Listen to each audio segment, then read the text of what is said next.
आदर्श credit घोटाला जो हुआ है वो बहुत बड़ा घोटाला है और उसने हिला के रख दिया। करीब 22 लाख लोगों की मेहनत पे पानी फिर गया।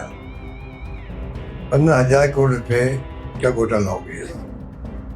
अब इसके लिए जो नेता प्रतिपक्ष जुड़ी साहब उन्होंने प्रेस कॉन्फ्रेंस भी की और पहले असेंबली में मामला उठाया था,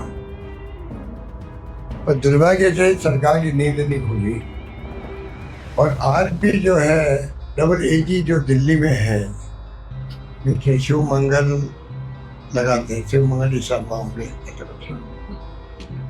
वो उनकी जो फर्म है वो उसकी पैरवी करे आ रही है।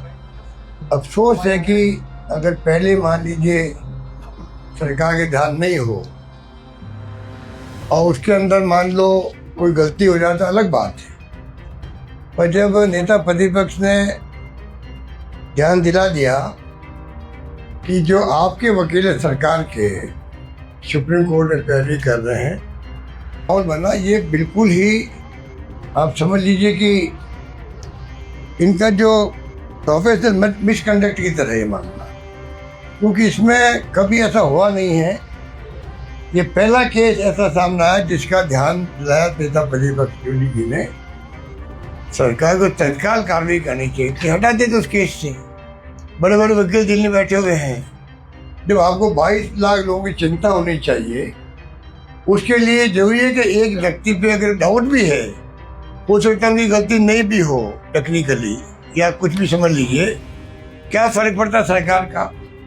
आरोपियों का वकील और ये सत्ता पक्ष के वकील, सरकार के वकील एक ही जगह क्लैश हो रहे इंटरेस्ट वहाँ पे पैरवी कर रहे हैं। ये बहुत सीरियस केस है और इसके लिए मैं समझता हूँ कि अभी वक्त है कि सरकार इसको गंभीरता से ले। और जिस तरह वो संजीवनी का केस हुआ था वो भी ऐसे हुआ। हमने तो करीब 22 महीने लगाए होंगे कई चार्ट अकाउंट को लगाया उसके अंदर कि भाई किसी ढंग से असलियत क्या पहुँचे वहाँ हम लोग, क्योंकि उसमें लाखों लोग, गरीब लोग थे बेचारे, बाड़मेर, जोधपुर, सब जगह के, जो मेरे में आके रोने लग गए थे 50, 60, 80 साल के, 80 साल के भी। और पर कर्ज माफी आपका ये देखिए, अब मैं 2 बातें कहना चाहूँगा। एक RGSS पूरा पेंशनर समाज, चाहे वो रिटायर्ड हो गए हों या सर्विंग हो, MLA या MLA MP, पत्रकार के अलावा जो नौकरी वाले सर्विस वाले लोग, सभी दुखी है। जो जिस RGSS को उन्हें बनाया उद्देश्य से, उसको विफल कर रहे हैं लोग अपनी लापरवाही से। अगर मान लो कहीं बेईमानी हो गई है, आप कड़ी कार्रवाई करो, कौन मना करता आप। पर मान लो कुछ लोगों ने बेईमानी कर दी, थोड़े पूरी स्कीम को बर्बाद कर, 1000 करोड़ रुपये बाकी हो गए दवाइयों के, मेडिकल शॉप्स के, दवाई दुकानों के, दवाई देना बंद कर दिया, प्राइवेट हॉस्पिटल ने इलाज करना बंद कर दिया है। ये जो स्थिति बनी है वो भी बहुत खतरनाक है। बाकी इंतजार के लिए मैंने कुछ लिखा है कि एक तो देखिए बेरोजगारी भत्ते का इंतजार कर रहे हैं, नौकरी वाले नौकरी का इंतजार कर रहे हैं, पंचायत और नगर निकाय चुनाव का इंतजार हो रहा है। बाकी तो हम कल से कहीं मांग कर रहे हैं भाई जांच करवाओ, ये करो। पर एक ऑस्ट्रेलिया में एक केमिकल इंजीनियर है, वहाँ प्रोफेसर भी है, एक्सपर्ट भी है, उनसे मैंने बात करी क्योंकि मुझे इत्तला मिली कि वो जानकार रखते हैं। तो उन्होंने कहा साहब कि ये कोई मामला जो है, वैसे तो रिफाइनरियों में आग लगती है, पर पूरे रिफाइनरी में लगती है। बोले कई कारण बताए कि ये कुछ कारण ऐसा हुआ होगा जहाँ कहीं वरना नई रिफाइनरी में आग लगने का आज तक सुना नहीं। उनका कहना मतलब पुरानी रिफाइनरी में आग लगती है, इसमें कोई बात नहीं हुई। चुनाव जो है नहीं करवा रहे, तो मैंने पहले ही कहा, बार बार मैं क्या रिपीट करूं कि संविधान अनुच्छेद 243 उसके अंतर्गत चुनाव टाइम पे होना जरूरी होता है। हमने भी प्रयास किया था, एक बार जो स्ट्राइक हो गई थी यहाँ, तो मना कर दिया हमें हाई कोर्ट ने, नहीं आपको चुनाव टाइम पे करवाना पड़ेगा। हमने स्ट्राइक में चुनाव करवाए और हम चुनाव जीत भी गए थे। महिला बोर्ड का अध्यक्ष तक नहीं है, महिलाओं की बातें लोग कर रहे हैं। शिक्षक भर्ती में कहा 33 से बढ़ा के 50 कर देंगे और नोटिफिकेशन जारी नहीं किया। तो ये स्थिति गवर्नेंस की देखें तो बहुत ही कहना चाहिए कि स्थिति बड़ी नाजुक है राजस्थान में, क्योंकि जमीन में बिल्कुल स्थिति उल्टी है।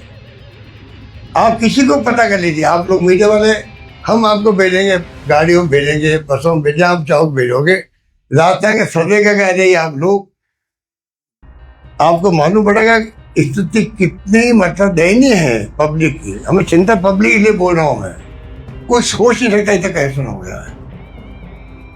और गवर्नेंस नाम की चीज नहीं है, काम लोगों को हो नहीं रहे हैं, चारों ओर से हाहाकार मचा हुआ है और सारे लोग हमारी स्कीमों को याद कर, सारे लोग हमारी स्कीमों को याद करें। आप कहीं जाओगे, मतलब ये तो क्या कोई एक जगह की बात करूं, मैं कह रहा हूँ हर जिले में, हर गांव में आपको एक सी बात मिलेगी। ऐसा कभी आज तक माहौल मैंने नहीं देखा रहता जो मैं अभी देख रहा हूँ। ये कहना चाहिए कांग्रेस ने राहुल गांधी के नेतृत्व में, विपक्ष ने एकजुटता दिखा करके देश को बचा लिया, देश को बचा लिया। ये मैं सोच समझ के कह रहा हूँ, देश को बचा लिया है। जो हालात ये करना चाहते थे, महिलाओं का आरक्षण की बात तो है ही नहीं उसमें। ये जो प्रचार,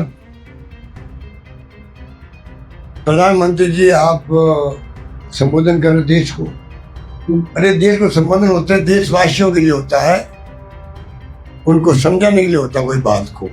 आप बताइए मुझे, कम से कम उनको मालूम था बगैर विपक्ष के हम लोग इसको पास नहीं गवा सकते।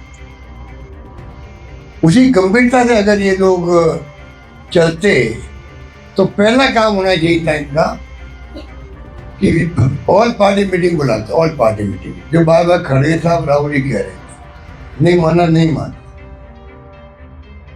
दक्षिण के मुख्यमंत्री बुलाते तो जिस प्रकार इन्होंने जो षड्यंत्र रचा परिसीमन का, वो बहुत खतरनाक था। 850 सीटों का परिसीमन, तो 543 से सीधा 850। अब सोशल मीडिया आते रहते कितने खर्चे में, जो मैं उसमें नहीं जा रहा। Bureau report, VDTV Bharat.